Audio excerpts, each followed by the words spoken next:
National highway PD గారిని వచ్చి కలవడం జరిగింది. వారికి రిప్రజెంటేషన్ ఇచ్చాము. మోరంపూడి ఫ్లైఓవర్ కంప్లీట్ అయ్యి సంవత్సర కాలం అయింది. కనీసం ఇప్పుడు దాకా ఒక వీధి దీపం కూడా వేయలేని పరిస్థితుల్లో ఉన్నారు. సర్వీస్ రోడ్లో కనీసం ఒక తట్టెడ మట్టి కూడా వేయలేని పరిస్థితుల్లో ఉన్నారు. మరి అక్కడ సర్వీస్ రోడ్లో గోతులు చూస్తూ ఉంటే మోకాలు ఎత్తున్న గోతులు ఉంటా ఉన్నాయి. మరి ఏదైనా వెహికల్స్ పడినా ఏది పడినా ఎంత యాక్సిడెంట్లు జరిగే పరిస్థితులు కనబడతా ఉన్నాయి.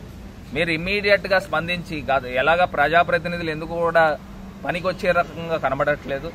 మీరైనా ఇమ్మీడియట్గా స్పందించి దీన్ని స్ట్రీట్ లైట్స్ వేయిపియండి, అదేవిధంగా సర్వీస్ రోడ్స్ కూడా వేయిపియండి అని చెప్పేసి వారిని రిక్వెస్ట్ చేయడం జరిగింది. ఒకవేళ మీరు వేయలేని పరిస్థితుల్లో మేమందరం కార్యకర్తలందరం కూడా చందాలు వేసుకుని ఆ యొక్క రోడ్ని కంప్లీట్ చేసే కార్యక్రమం కూడా చేపట్టబోతాం త్వరలో అని కూడా ఈ సందర్భంగా మరి తెలియపరుస్తూ, దీంతో పాటు మేము గతంలో లాలా చెరువు, బొమ్మూరు, ఐటీసీ జంక్షన్, అదేవిధంగా వేమగిరి జంక్షన్ గతంలో మా హయామంలో మేము ప్రపోజల్స్ పంపించి 395 కోట్ల రూపాయల అప్రూవల్ కూడా తీసుకున్నాం. ఇప్పుడు బొమ్మూరు జంక్షన్ని ఎలిమినేట్ చేశారని చెప్తా ఉన్నారు. దీన్ని కూడా ఒక్కసారి మీరు మళ్ళీ ప్రభుత్వానికి పంపించి మీ హెడ్ ఆఫీస్కి పంపించి దానిపైన కూడా శాంక్షన్ తీసుకోవాల్సిందిగా. దీంతో పాటు లాలా చెరువు దగ్గర మధ్యలో ఐటీసీకి లాలా చెరువుకి మధ్యలో AB Apparao road junction, JN road junction వస్తున్నాయి. ఈ రెండు జంక్షన్లు కూడా రేపు భవిష్యత్తులో విపరీతమైన ట్రాఫిక్ వస్తుంది. రేపు రాబోయేది పుష్కరాలు.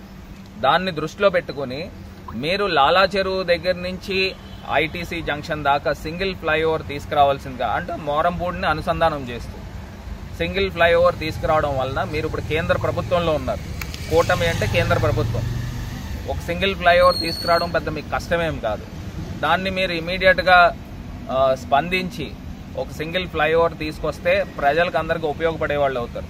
లేకపోతే రేపు భవిష్యత్తులో మేము అధికారంలోకి వచ్చినా మళ్ళీ AB Apparao road, JN road దగ్గర ప్రపోజల్ పెట్టినా కూడా స్పేస్ సరిపోదు. లాలా చెరువు నుంచి మళ్ళీ టేక్ ఆఫ్ ల్యాండింగ్ స్పేస్ సరిపోదు. ఒక రోలర్ కోస్టర్ లాగా వచ్చే ప్రమాదం ఉంది. కాబట్టి దీన్ని దృష్టిలో పెట్టుకుని సింగిల్ ఫ్లైఓవర్ తీసుకురావాల్సిందిగా మా తాలూకా డిమాండ్ చేస్తాం. ఇది కాకుండా మోరంపూడి జంక్షన్ దగ్గర చూస్తే ఫ్లెక్సీల పైన పెట్టిన దృష్టి, ఫ్లైఓవర్కి అటుపక్క ఇటుపక్క పెద్ద పెద్ద ఫ్లెక్సీలు పెట్టారు, ఒక లైట్ వేయించలేరు. మా టైంలో మేము కంప్లీట్ చేసినప్పుడు శిలాపలకం ఉంటే శిలాపలకాన్ని బదలు కొట్టారు. అసలు సంవత్సరం అయితే ఉంది, ఎందుకు చేయలేకపోతున్నారని అడుగుతున్నారు. దీనిపైన కూడా ఇమ్మీడియట్గా మీరు చేస్తారా చేయండి, లేకపోతే మేము చేస్తాం. ఆ సర్వీస్ రోడ్స్ కంప్లీట్ చేస్తాము, లైటింగ్ కంప్లీట్ చేస్తాం.